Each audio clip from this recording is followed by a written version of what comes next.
आज की कहानी का शीर्षक है ब्राह्मण और ठग।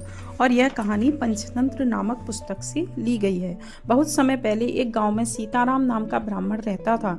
सभी ब्राह्मणों की तरह वह लोगों के घरों में पूजा पाठ करवाता था और अपनी जीविका चलाता था। एक दिन उसे दूसरे गांव में रहने वाले एक सेठ ने घर में पूजा कराने के लिए आमंत्रण किया। निश्चित दिन सीताराम ने सेठ के घर जाकर पूजा कराई और दक्षिणा में सेठ ने उसको एक मोटी ताजी बकरी दी। वह बकरी पाकर सीताराम बहुत खुश हुआ और कंधे पर ले जाकर उठाकर वह बकरी को जा रहा था लेकर। रास्ते में उसका जो घर था वह रास्ते में एक जंगल से होके जाता था।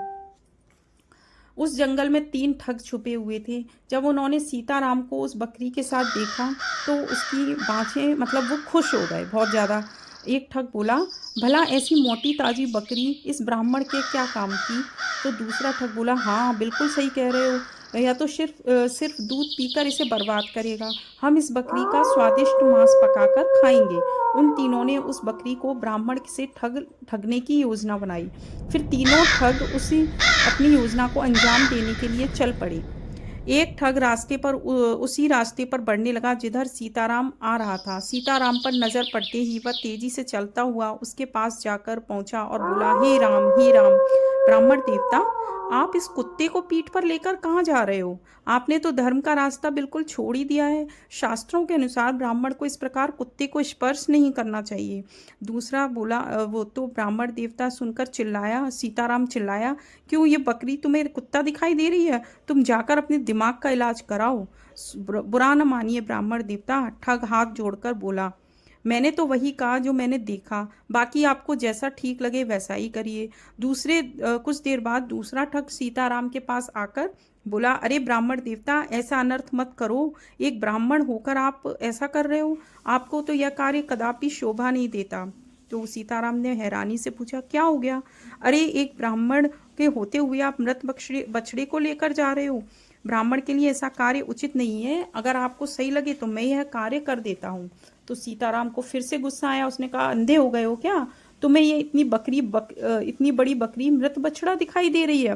ठग बोला, अरे गुस्सा क्यों कर रहे हो? मैंने आपको मृत बछड़ा उठाए देखा तो मैंने बोल दिया। अब आगे आप जानो, आपका काम जाने। राम राम, यह कहते हुए ठग चला गया। सीताराम फिर आगे बढ़ा और सोचने लगा, ये लोग बार बार कहीं किसी बकरी को कुत्ता बोल रहे हैं, कहीं बछड़ा बोल रहे हैं। तो और वह बार बार अपने सिर की तरफ देखने लगा। थोड़ी देर बाद सिर घुमाकर बकरी की ओर देखने लगा।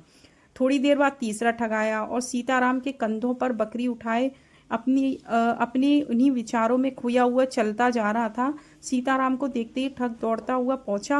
अरे ब्राह्मण देवता, आपने तो हद ही कर दी। इस तरह खुलेआम घोड़े के बच्चे को लेकर क्यों जा रहे हो? आप तो सर्वोच्च जाति से संबंध रखते हैं। फिर इस घोड़े के बच्चे को ढोने का जैसा तुच्छ कार्य क्यों कर रहे हैं? क्या बात कर रहे हो? इतनी बड़ी बकरी के बच्चे को तुम्हें घोड़ा दिखाई देता है? इस बार ब्राह्मण की आवाज में थोड़ा कॉन्फिडेंस नहीं था।